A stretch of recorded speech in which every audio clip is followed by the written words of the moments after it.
Okay, why is anti-Semitism, anti-Israel, such an attractive option for young people in today's society? And what should we do about it? The reason it's a popular option is because it's an easy option. There's very little consequence.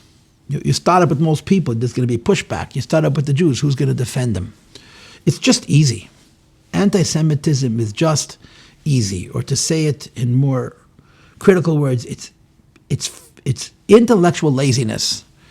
There are few things that are easier for a person to adapt than an anti-Jewish philosophy, because we are one. There is no caucus of Jewish nations. There is no group or assemblage of Jewish peoples. We're one of the smallest nations in the world. We're scattered all over the world. We've been this way for a very long time. We're a very easy target. We're a very, very, very big target, an overt target. It's just easy. I think anti-Semitism is just easy. Because if you're the kind of person who lets other people think for themselves, that's what you're going to think. And it takes critical thinking and objective thinking to appreciate, number one, how wrong it is.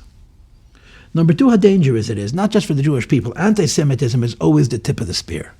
Behind anti-Semitism becomes all kinds of biases and all kinds of hatreds. And it starts out with words. It always starts out with words. But it frequently doesn't end with words. And that's very, very serious. And it's cowardly. It's easy. And it's popular. And it seems so justified. It seems so righteous. And it's just foolish. It's just very, very simple. And if we don't become overly frightened by it, if we don't become overly consumed by it, it doesn't have any traction. If we define ourselves by it, we nourish it, we feed it. You take practical steps to deal with anti-Semitism. And being afraid is not one of them. You do what you have to do. And you don't even make a big deal out of it. You make a big deal out of being a Jew, not defending yourself for being a Jew. And I think if there's a lesson to be learned from Purim, it is the more proud a Jew is of himself, the less the non-Jew will hate him. And unfortunately, so much of our Jewish culture is about Jewish people doubting themselves, questioning their own righteousness and their own right to exist, and however you want to frame it. And that nourishes anti-Semitism. It feeds it. It almost invites it, because you're sort of saying, yeah, I deserve it. If Jewish people don't apologize who they are and they're proud to be different, I think it dispels anti-Semitism.